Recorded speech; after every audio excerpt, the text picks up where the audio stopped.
Bien, hermanos, aquí estoy con un deseo de mi corazón.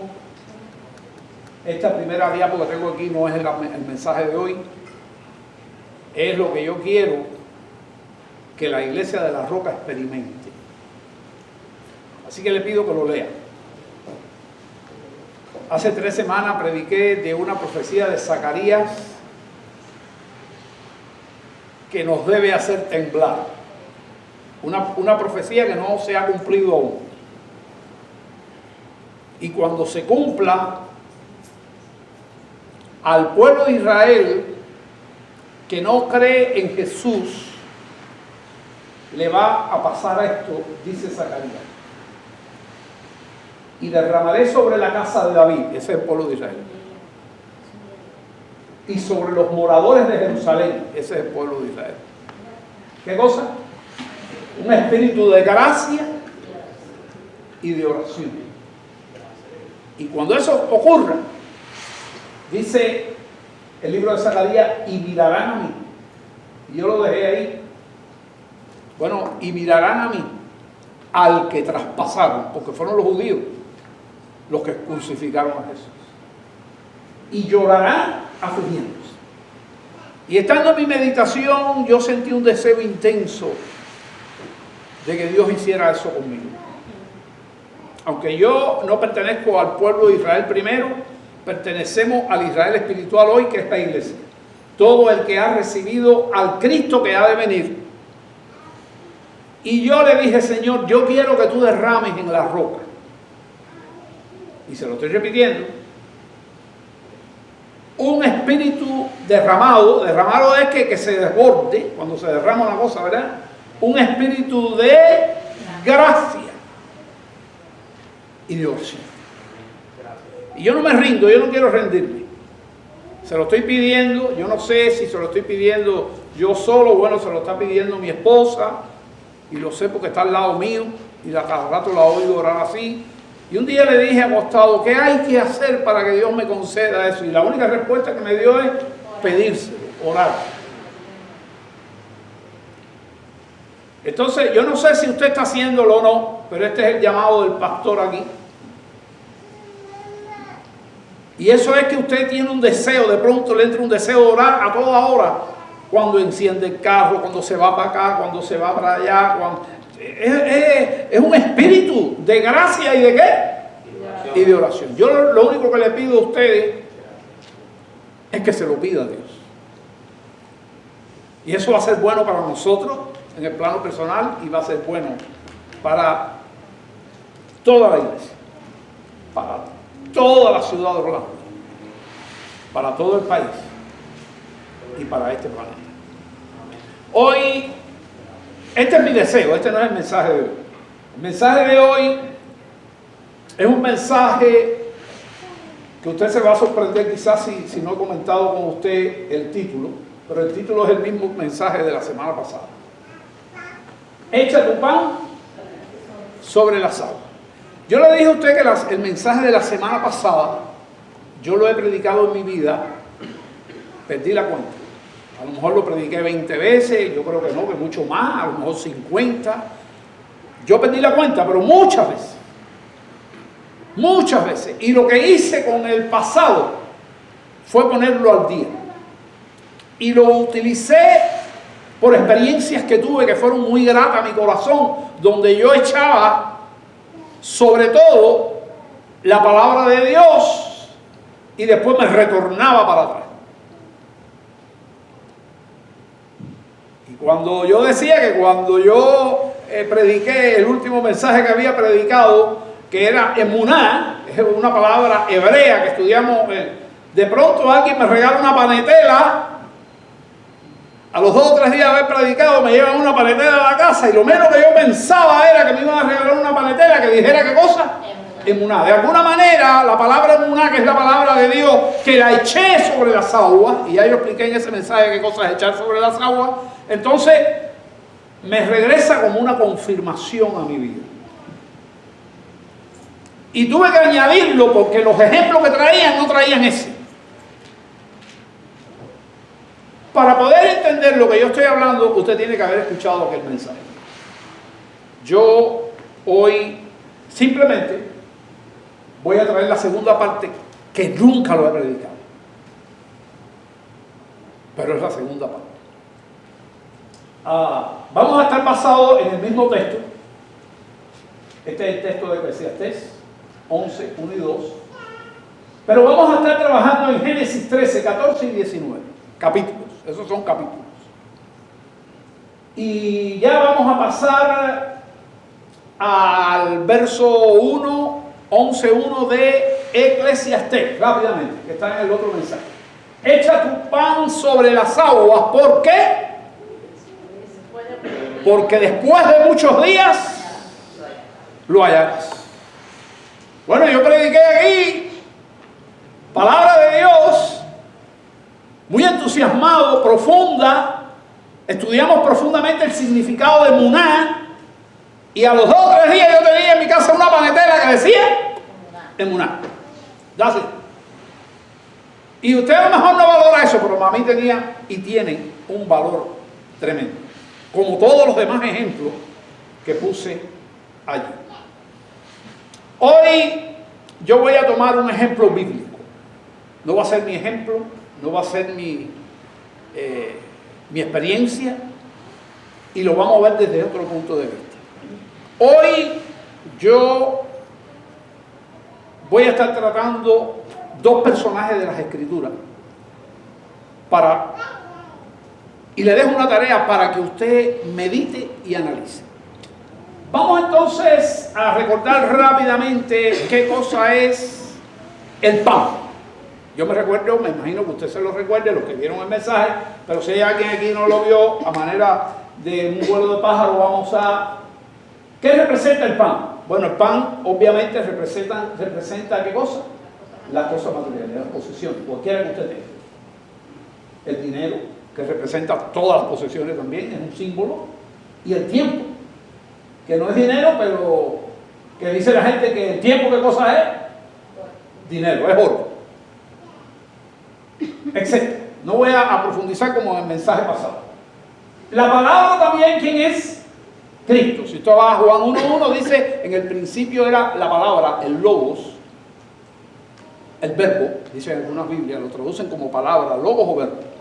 El verbo estaba con Dios y el verbo era Dios. Esa es la palabra. Cristo. Cristo dijo que Él es el logos, Él es el verbo y Él es Dios. Cristo. Porque ¿quién escribió la Biblia? Cristo. Usted dice, la Biblia la escribió Jehová. Jehová es Dios. Y Cristo es Dios con nosotros. Emmanuel. Como me gusta repetir mucho, cuando un discípulo le dice, muéstrenos al Padre, y dice, ¿cómo me vas a decir que te muestre al Padre? Si llevo 3 años caminando contigo, ¿no sabes que yo estoy en el Padre y el Padre en mí? ¿Cómo dices tú, muéstranos al Padre? Jehová es la palabra, Jehová es Cristo, y lo vemos en el capítulo 6, el pan. Cristo es el pan. El pan es la palabra de Dios, la Biblia. No solo de pan le dijo a Cristo a Satanás en el desierto, sino de toda palabra que sale de la boca de Dios. Hacer la voluntad de Dios es el pan. Y lo tenemos los textos ahí. Es la misma diablo. Ahora, la experiencia de los dos personajes, mira aquí. ¿Qué personaje vamos a estudiar? Abraham, que se escribe los textos que vamos a estar estudiando, la mayoría de los textos va a ser sin la H, porque Dios en la mitad del camino le cambia un poco el nombre. Y su sobrino, Lot.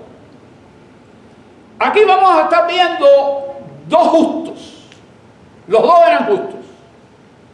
No porque yo lo diga, sino porque lo dice Dios en su palabra.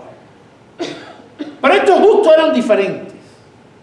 Si usted va a la iglesia, llevamos esta teología a la iglesia, todos los cristianos que han recibido a Cristo como Salvador personal son justos.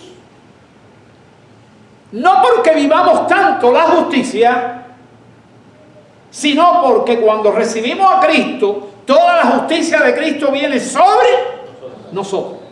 Y Dios Padre nos ve como justo, aunque algunas veces o muchas veces no vivamos la justicia que deberíamos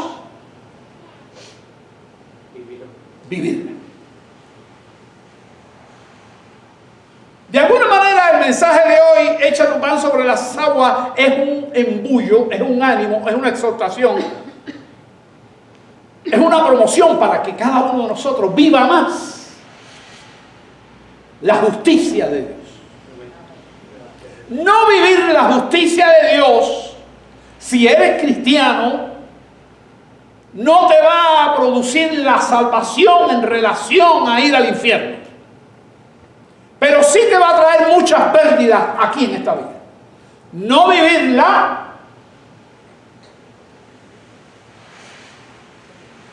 ¿quién me lo dice? No vivir la justicia de Dios. Y sin embargo, ¿cómo nos mira Dios? Si de verdad hemos nacido de nuevo. ¿Cómo nos mira? Justos. Así que hoy vamos a hacer una comparación. Y no me gusta comparar, pero hoy vamos a hacer una comparación, un análisis comparativo entre un justo que es Abraham y otro justo que es ¿quién? Lot. Y aunque Lot no está en los héroes de la fe, lista que está en el libro de Hebreos, capítulo 11, que yo mandé una tarea para ella hace unas semanas atrás, espero que la haya hecho. Aunque Lot no está en esa lista de los héroes de la fe,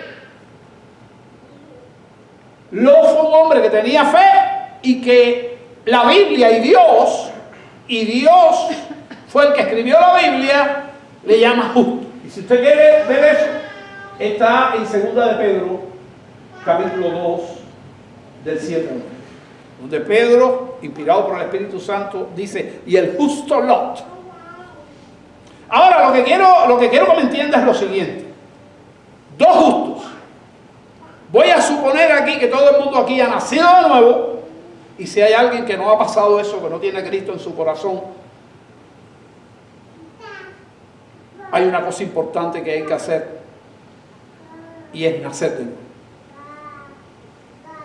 Uno de los grandes judíos de la Biblia se presentó a Jesús y reconocía que Jesús era un personaje que venía de Dios y empezó a halagar a Jesús en ese sentido y le dijo, por eso estoy aquí para preguntarte, y Cristo le desvió la conversación y le dijo, si no naces de nuevo, nada.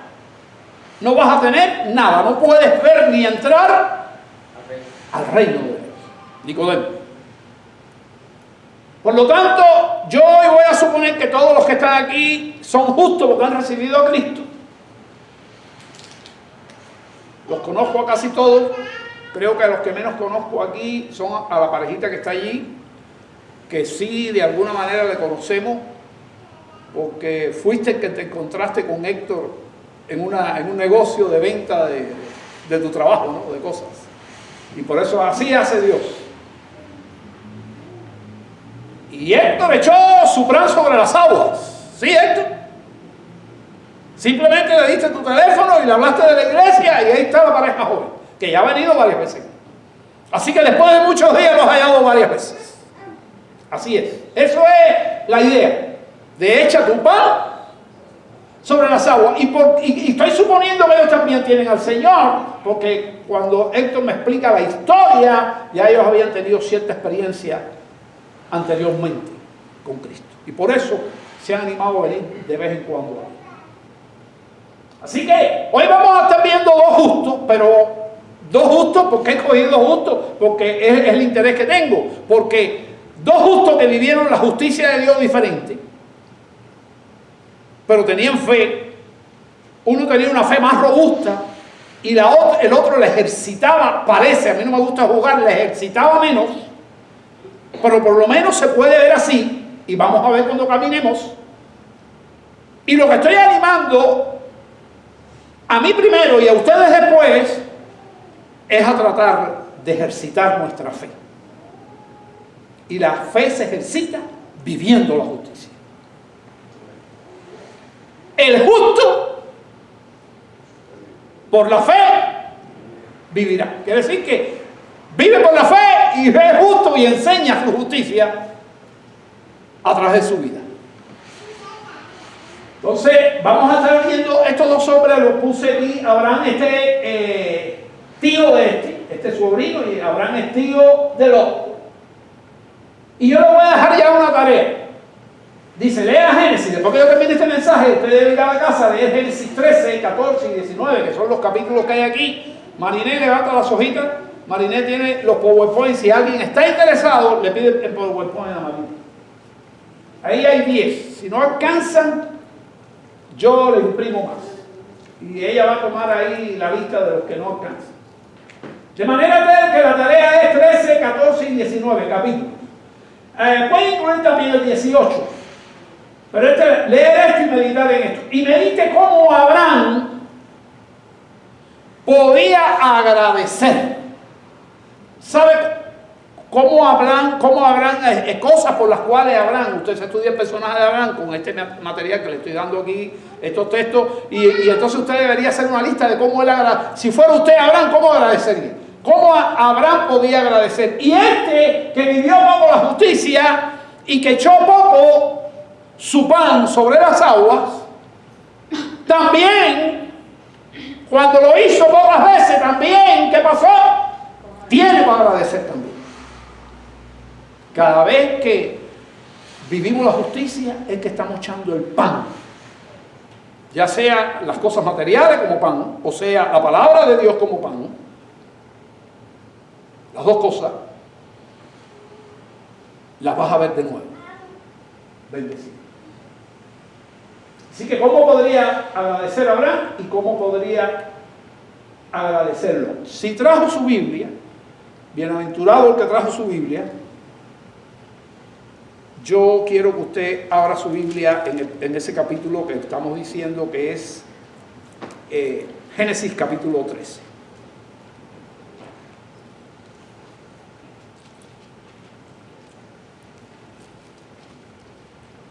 En el capítulo 13 de Abraham, Génesis es el primer libro de la Biblia, si hay alguno que no tiene práctica, así que usted va a la Biblia al principio, muy fácil, y ya ahí tiene el capítulo 13, lo busca, que es el que tiene el número grande. Y aquí, ¿estamos listos aquí ya? Ok, espero que usted tenga su Biblia ahí, hoy vamos a usar mucho la Biblia. Dice la palabra de Dios. Subió pues Abraham de Egipto.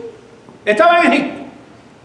Estaba en una caminata porque Dios le dijo que lo iba a llevar a la tierra que le iba a entregar. Lo mandó a sacar de su casa y de sus parientes y lo puso en caminata.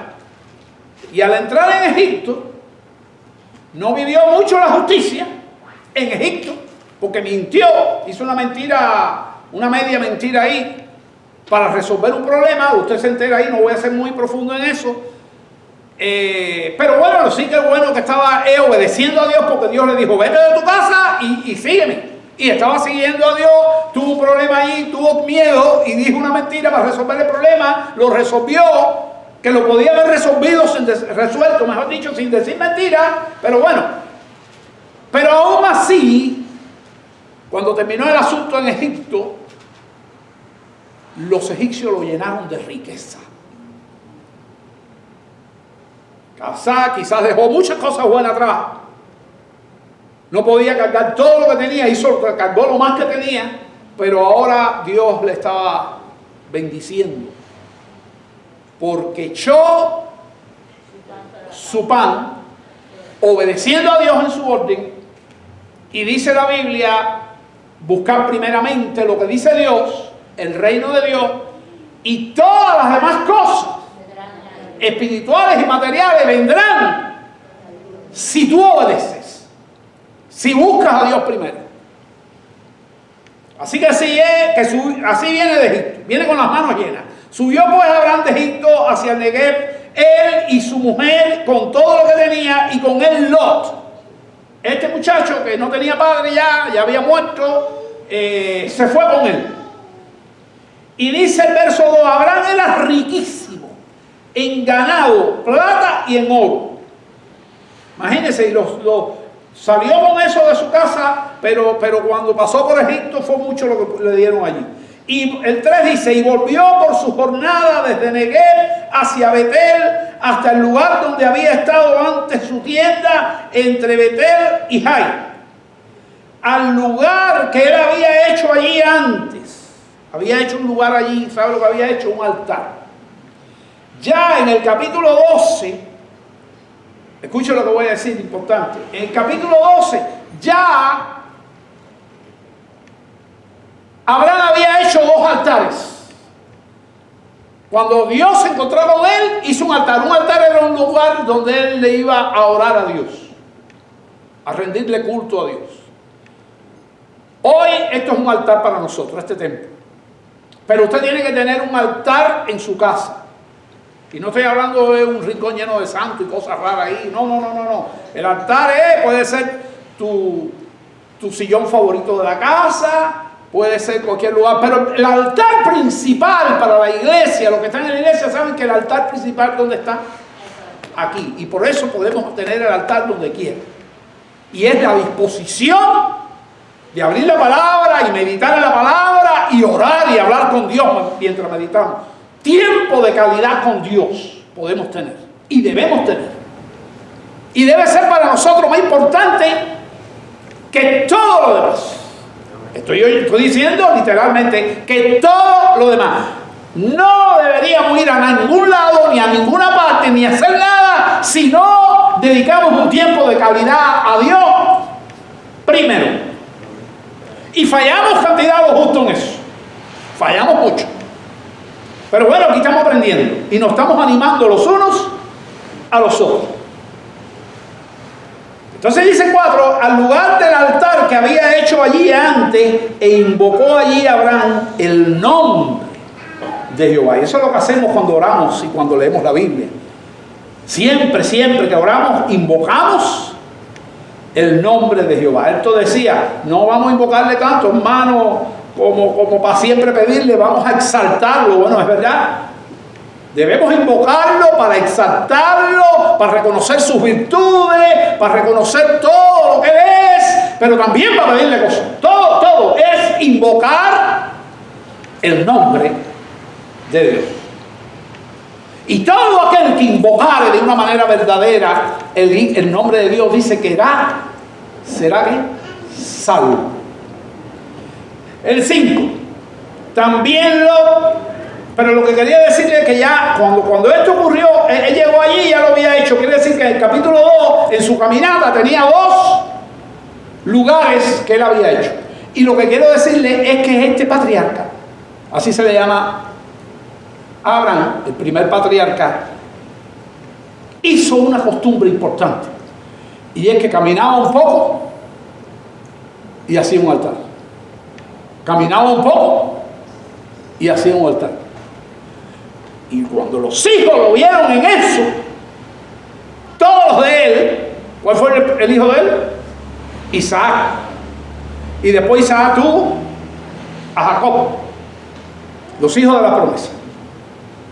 Y repetían lo mismo atrás. Eran hombres que cuando caminaban, ¿qué hacían? Un altar. Y los cristianos debemos tener conciencia de eso.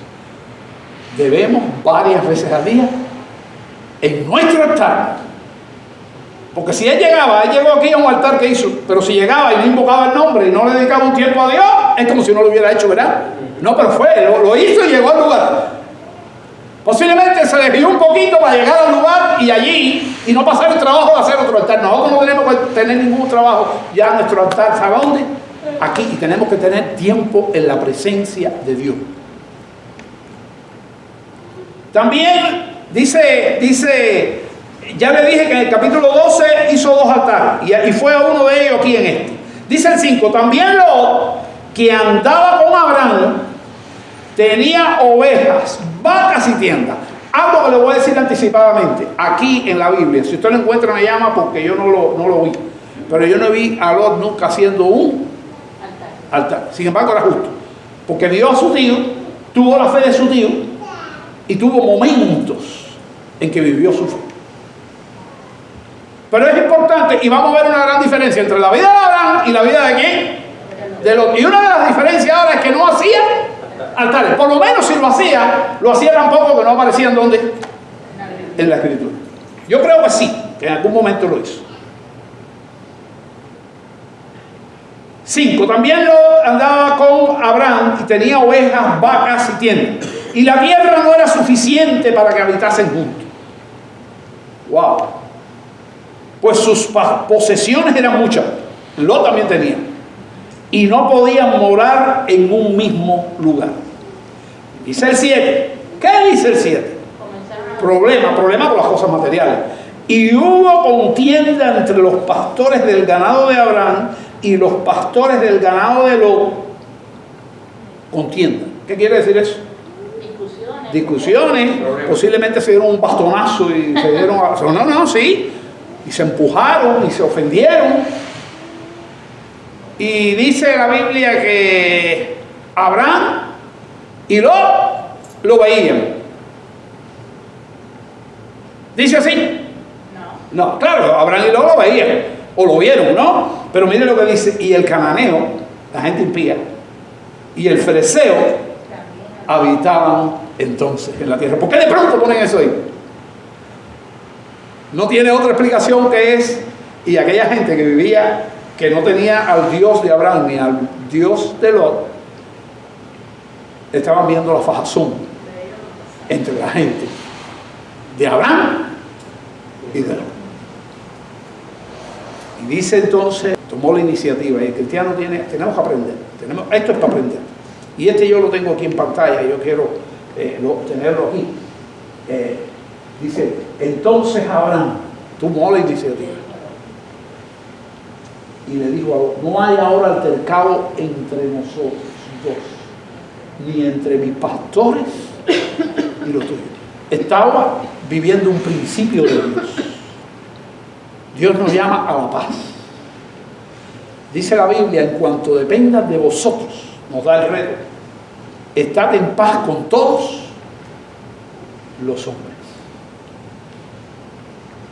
No hay altercado entre nosotros dos ni entre mis pastores y los tuyos, porque somos hermanos. Hermanos, tesoro eso en el corazón. Estamos aquí aprendiendo, atesoro eso en el corazón.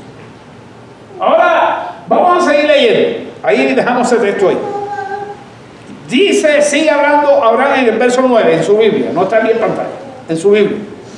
El verso 9. ¿No está toda la tierra delante de ti, Lot? yo te ruego que te apartes de mí. Si fueres a la mano izquierda, yo iré a la derecha. Y si tú a la derecha, yo iré a la izquierda. Tenemos que aprender a vivir así. Yo me recuerdo cuando yo era jovencito, que yo tenía que estudiar lejos de mi casa y tenía que coger diariamente un bus, una guagua, decimos los cubanos, pero un ómnibus. Yo vi muchas veces, la diaria, una guagua pública, muchas veces la gente fajarse de muchas maneras por la ventanilla de la guagua.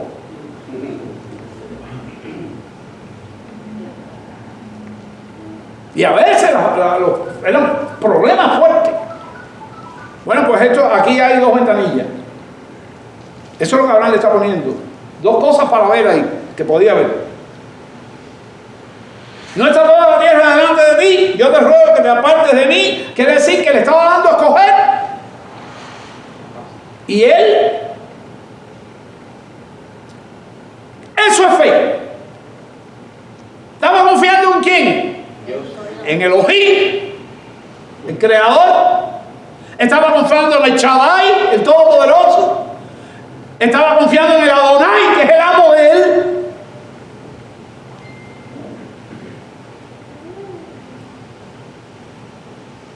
A lo mejor dijo, mi hijo tiene, mi sobrino tiene la misma fe.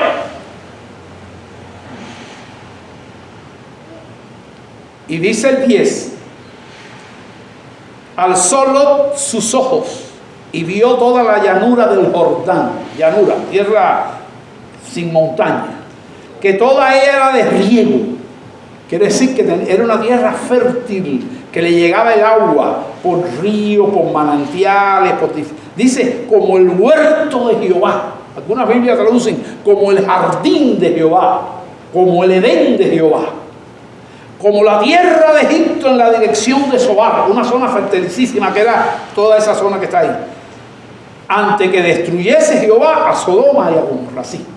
Era precioso. Y dijo, wow, aquí me la puso mi tío. ¿Qué hubiera hecho usted? Yo me he respondido a la pregunta esa personalmente, ¿qué yo hubiera hecho? A mí me parece, a lo mejor no, porque una cosa es con guitarra y otra es con violín, y una cosa es la realidad y otra es... Pero yo he leído esto y me ha bendecido mucho, y claro, yo conozco la historia, pero a mí me parece que Lot debió haber dicho, tío, vamos a ver cómo compartimos esto, porque para acá hay llanura y para allá es más desierto, aunque también hay tierra, pero ¿cómo vamos a compartir esto? Pero no, advance, como dicen los americanos, tomó ventaja. Y dice entonces Lot escogió para sí toda la llanura de Jordán. Cojo esta parte. Ahora sí me voy a hacer rico, ahora sí tengo agua para todos los animales, tenía un montón de animales, para todos los chivos, para todas las vacas, para todos los terneros, para todo, y no me va a faltar nada, porque ellos eran ganaderos. Escogió, dice el 11, para sí toda la llanura del Jordán, y se fue Lot hacia el oriente, y se apartaron el uno del otro. Y Abraham acampó en la tierra de Canaán, en tanto que Lot habitó las ciudades de la llanura, y fue poniendo sus tiendas. Cada rato se ponía sus tiendas. ¿Tú sabes para irse para dónde? Sí, yo diría, me gusta llevarlo al tiempo moderno. Yo me acuerdo que la gente en Cuba, la gente que vivía en Oriente, trataba de poner sus tiendas para dónde. Buscando la Habana. Sí. Yo aquí no pondría nunca las tiendas para Nueva York, ¿viste? Me quedo aquí. Pero Sodoma era lo mejor que había en aquella época. O por lo menos en la zona esa. ¿No? Y lo hizo. Fue la tienda, la iba moviendo. La fue moviendo, porque aquí está hablando ya de un poco del futuro. La fue moviendo hasta que habitó en Sodoma. Llegamos a la capital esta, a la tierra aquí de esta zona buena. Pero fíjense este verso 14. Bueno, hay un 13 ahí, hay un 13 que no lo he leído. ¿Qué dice?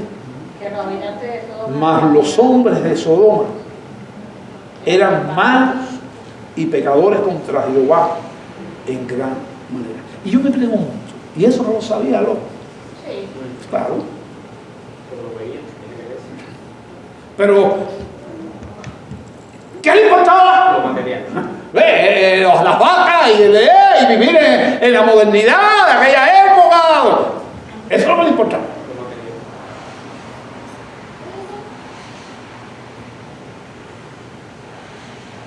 Y por ningún lado tú ves que hizo un altar. Entonces, lo que sí dice es que cambió su tienda hasta llegar a dónde? A su.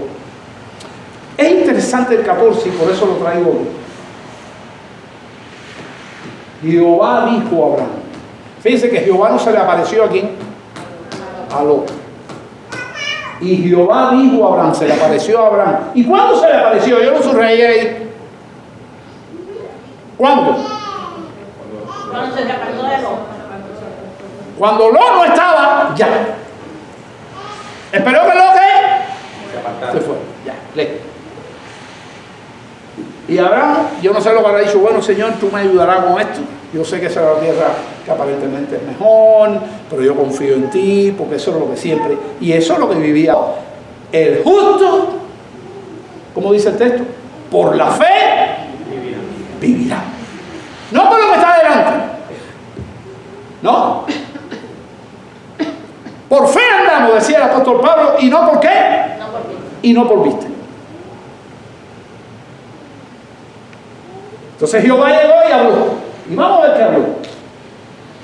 Alza ahora tus ojos y desde el lugar donde está, mira al norte y al sur, al oriente y al occidente. Y toda la tierra que ves, te la daré a ti y a tu descendencia para siempre. Y han pasado los siglos de los siglos de los siglos de los siglos.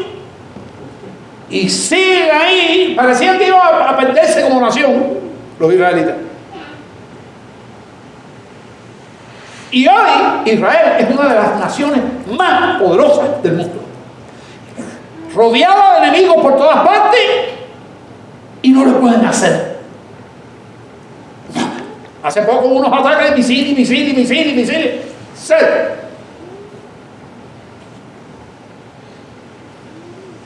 Y la profecía que estoy diciendo aquí, que Dios derramará un espíritu de gracia y de oración, es de Zacarías y está relacionada con el pueblo de Israel, que está en un lugar que está rodeada ¿de qué?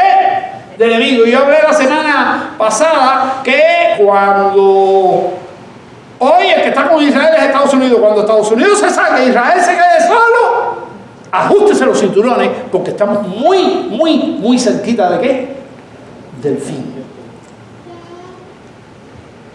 Como yo les dije a ustedes que hubo una votación en la ONU y votaron por una cosa que no quiero entrar en eso, ni entré en el mensaje pasado, pero los únicos que votaron en contra fueron Israel y Estados Unidos. Un día se va a salir ¿quién? De Estados Unidos. Israel se queda solo. Y posiblemente en ese rodeado de ejércitos, uno de los ejércitos que va a rodear a Israel, ¿quién es? Estados Unidos. Y no hay problema, si usted lee la Biblia dice, y Jehová luchará por ellos. Así, si Jehová lucha por ellos, las demás naciones son cero. Cero.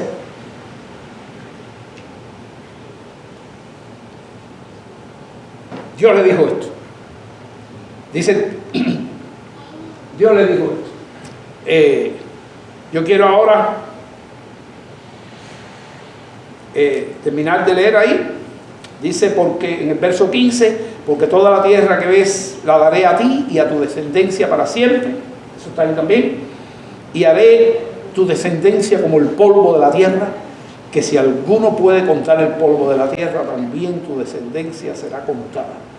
Levántate, ve por la tierra a lo largo de ella y a su ancho, porque a ti te la daré. Y miren este último texto, lo que dice. Así pues Abraham levantó su tienda, ¿qué dice? Se fue y habitó en el hacinat de Manré, que está en Hebrón, donde edificó el tercero. El tercero.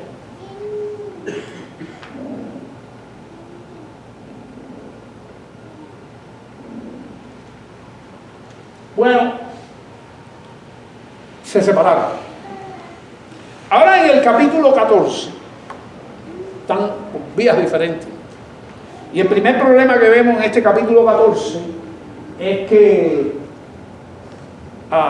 tiene un problema Lot.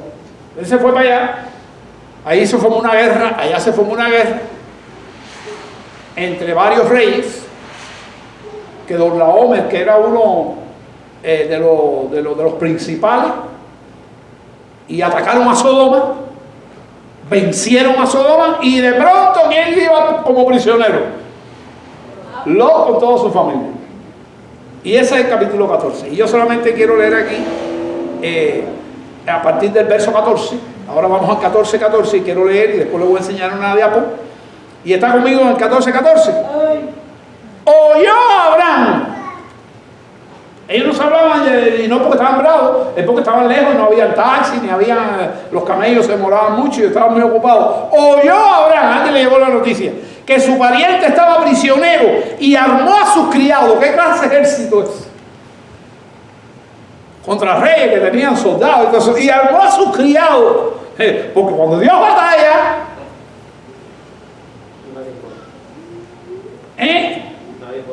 ¿cuál es el nombre de Dios que tiene que ver con las batallas? A ver si estamos bien en los nombres de Dios.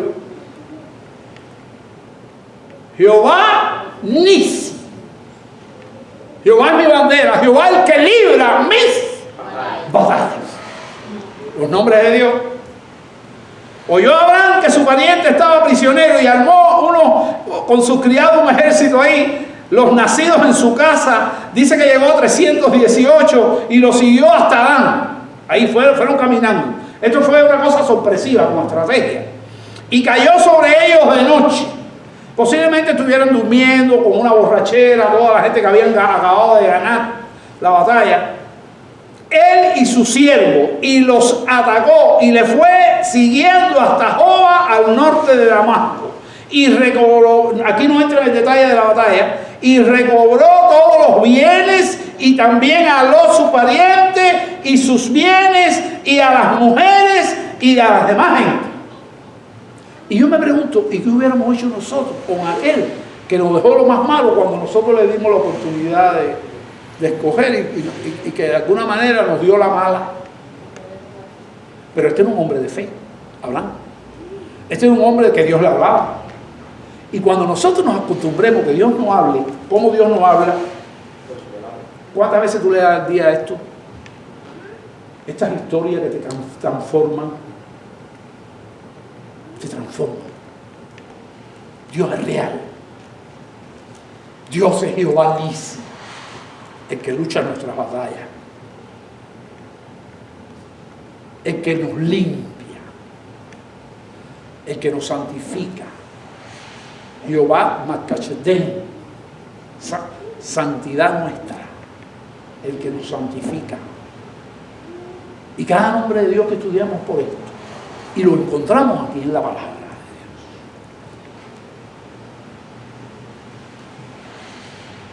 Y dice la palabra, dice, ya liberó a Lot y a toda la gente, y todos los bienes de Lot otra vez para atrás, y todo. Y dice el verso 17, y cuando volvía de la derrota de Kedorlaomer y de los reyes que con él estaban, salió el rey de Sodoma a recibirlo, el rey de Sodoma que estaba huyendo, a recibirlo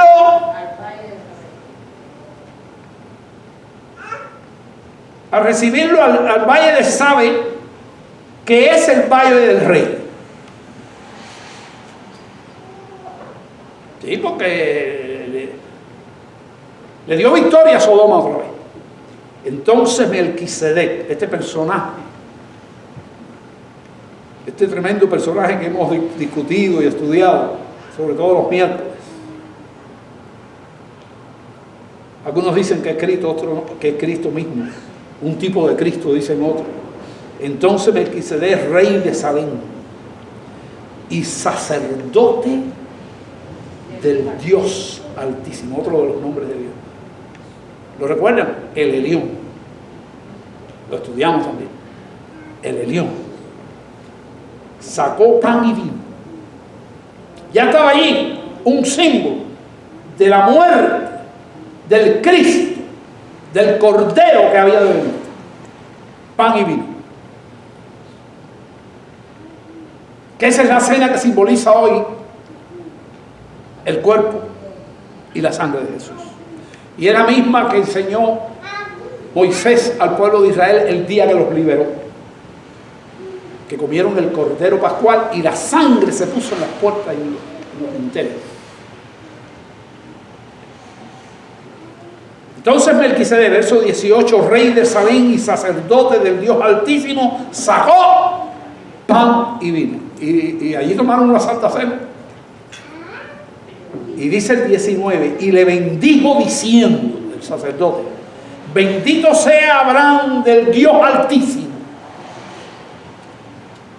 Ese es el Elohim, el único verdadero que se va por encima de todas las cosas del universo y controla todo.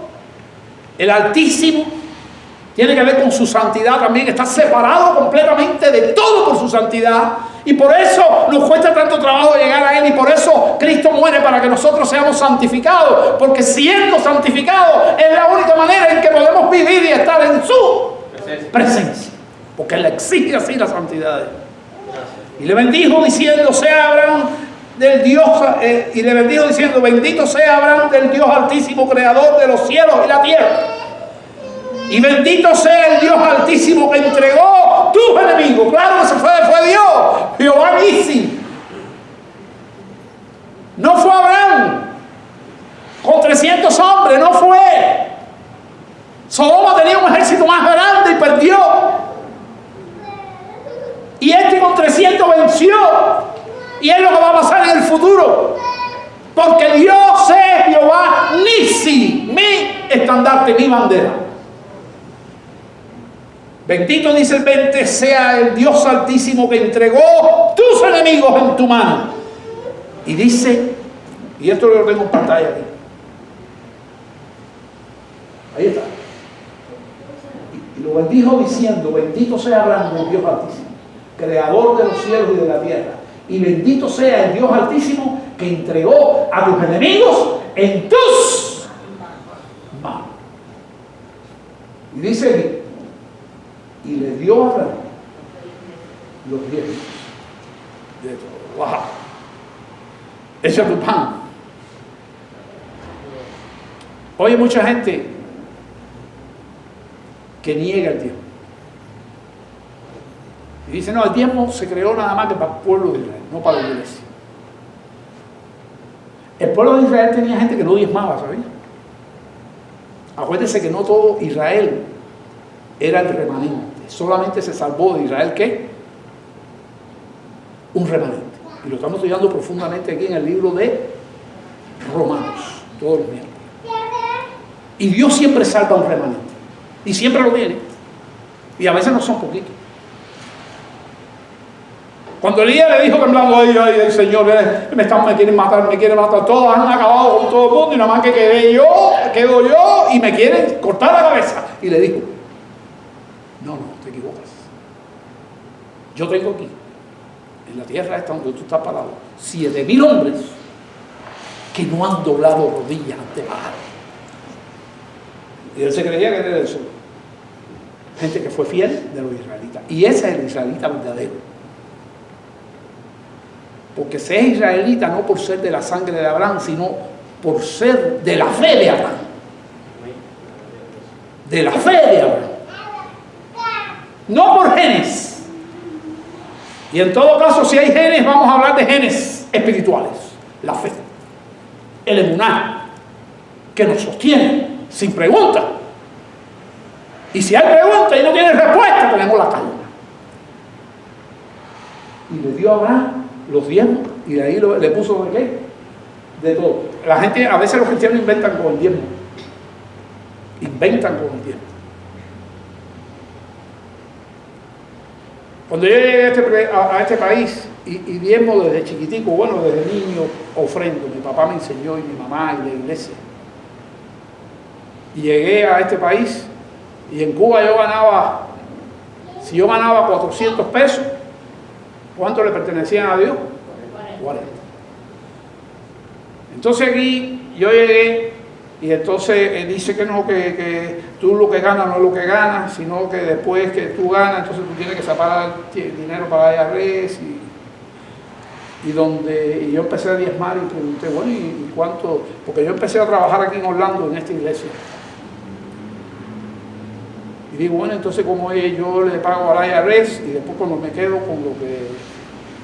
Entonces eso es lo que diezmo.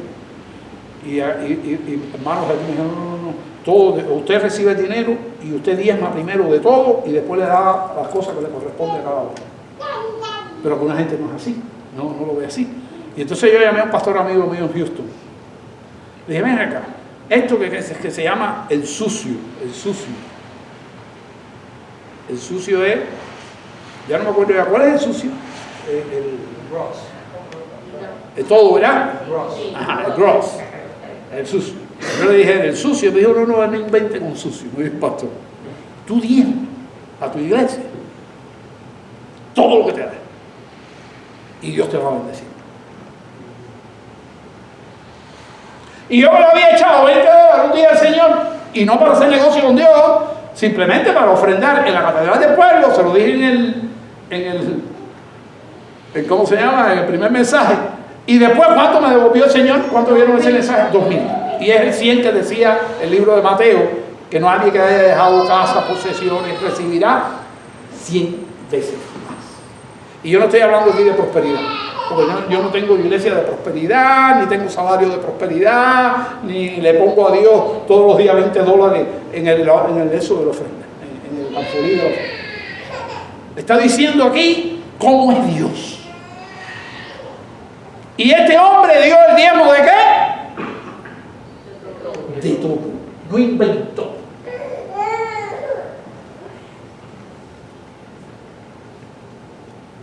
Y yo escuché una historia en Cuba, que estoy por comprobarla, que yo creo que es bastante segura, y ya he hecho alguna investigación, que el negociante de la Colgate, que era cristiano, le daba a Dios más, muchísimo más, que el diablo. Y esas son decisiones que hacen la gente. Como hizo una peluquera en la provincia de Las Tunas, que le dijo al Señor, ella hizo un negocio con el Señor. Y yo no digo que eso lo dice, yo estoy contando lo que esa mujer hizo. Y le dijo, Señor, si tú me bendices mi peluquería, yo te voy a dar, en vez del 10%, 20% de mis entradas. Voy a multiplicar por 2 el diezmo. Una de la iglesia evangélica de Los Pinos Nuevos, se me olvidó el nombre ahora mismo, creo que era el apellido Ventura, y aquella mujer Dios la bendijo de una manera. Los pastores, ella tenía la casa frente a la terminal de ómnibus, no, de trenes de Las Tunas. Y todos los pastores, en un periodo especial que no había casi ni comer, comían y almorzaban los pastores que llegaban a esa casa de visita. Ella les servía una comida y sacaba agua fría con grandes cantidades de hielo, que en aquella época era caro y no había agua en ninguna parte. Agua salobre para tomar. Ella sacaba unos tanques inmensos y la gente se bajaba del ferrocarril por cientos a tomar agua. Y llegó a tener 5 peluqueras trabajando para ella, que estaban contentísimas con ella. Que 2 de ellas, otras eran las nuevas. ¿Qué experiencia? Bueno, los diezmos. Que la gente dice que es para el pueblo de Israel. Aquí el pueblo de Israel no existía. El diezmo es antes del pueblo de Israel y después del pueblo de Israel. Hermano Saúl. Daba el 90% y vivió millonariamente. Y 90% y se quedaba con el 10%. Se quedó con el diezmo y el resto se lo daba al Señor. Bueno, esa es la Biblia. Así que, hermano, ya yo estoy terminando mi mensaje. Solamente quiero... aquí hay un letrerito que dice: Dios salva a Lot por Abraham. Y ahora Dios, en el capítulo 19, Dios va a destruir Sodoma. ¿Y quién vivía en Sodoma? Oye, y ahí hay una discusión.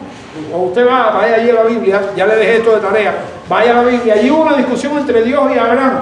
Claro, muy humilde de parte de Abraham, pero batalló con Dios, pidiéndole que no destruyera Sodoma si empezó por un número grande y después de 50 bajó 40, si hay 40 justos, si hay 20 justos, si hay 10 justos, y Dios le dijo: si hay 10 justos no la destruyo. No habían 10. ¿Había cuánto? Un justo. Yo creo, quizás, estoy deduciendo que algo, porque este hombre era un justo, y dice la Biblia, dice el libro de la segunda epístola de Pedro, que ustedes tienen la cita ahí, dice que él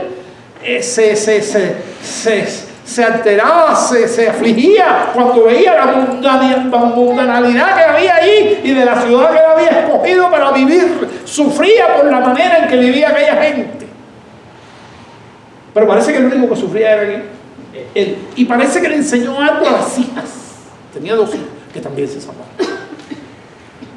Pero los yernos de las hijas, que todavía no se habían casado, eran novios, los yernos, cuando él le dijo: van a destruir esto aquí, vámonos que van a destruir, me visitó Jehová hoy. Jehová visitó a Lot, me visitó, y dice la Biblia que literalmente la Biblia dice esto: Dios salvó a Lot por Abraham. Y lo busca en el Génesis 19:29. Por la intercesión, claro, lo salvó porque era justo también. Pero ahí le hizo una intercesión fuerte allí. Y las 2 hijas algo aprendieron de Job, ¿no? Y la mujer que debió aprender, y se le dijo: no miren para atrás, cuando ya se veía que Dios le advirtió: no miren para atrás, salven por su vida, no miren para atrás porque mueren. Miró para atrás, ¿y qué le pasó? Se convirtió en una estatua de sal. Murió. Y las 2 muchachitas se fueron con el padre. Vayan a los detalles de la historia, pero yo le tengo un resumen ahí. Bueno, aquí tengo el 19:29, que no lo tenía, yo lo puse. Y sucedió que cuando Dios destruyó las ciudades de la llanura, las ciudades, varias, se acordó de Dios, se acordó Dios de Abraham y sacó aquí a Lot del medio de la destrucción, a la ciudad y las ciudades donde Lot había. Y si no fuera, y entonces usted diría: pero ¿cómo Abraham le va a pedir que salve a Lot si Lot no era justo? Lot sí era justo. Y si usted va al libro a la epístola de Pedro, te aclara que Dios, que Job era justo y sufría por la maldad que había en Sodoma. Se perdieron los 2 yernos que tuvieron la oportunidad de salvarse, se perdió la mujer de Lot. ¿Y quedó quién? Lot Y sus 2 hijos. Yo hago un resumen aquí.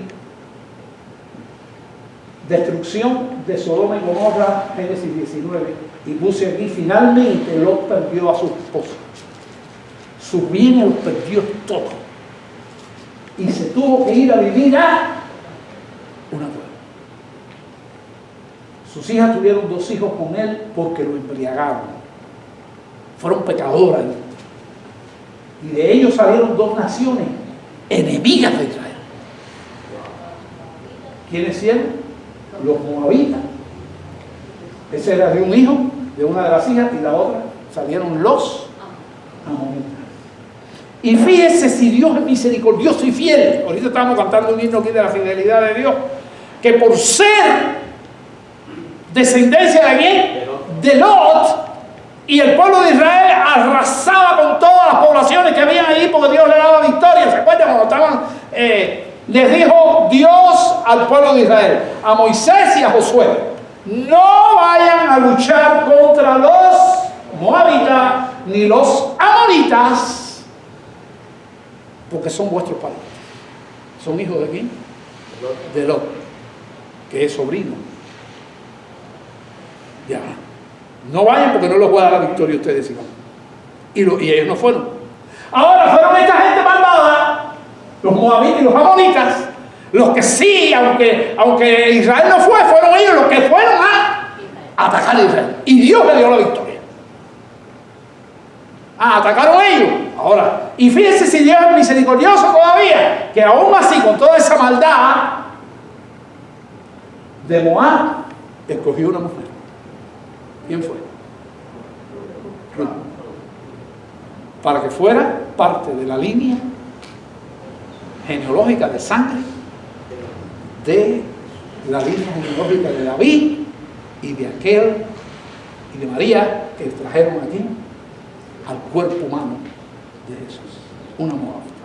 Una moabita se convirtió a la fe. Y esa moabita nos representa a nosotros, que somos quienes? Los gentiles. El resto de la población que no es judía.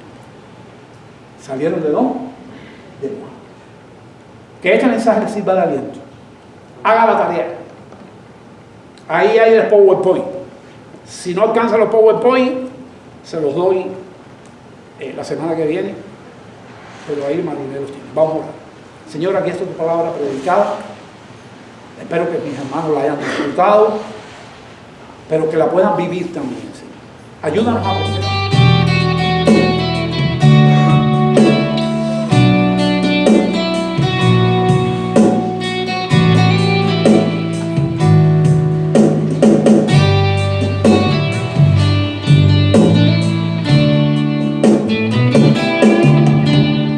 Tu fidelidad.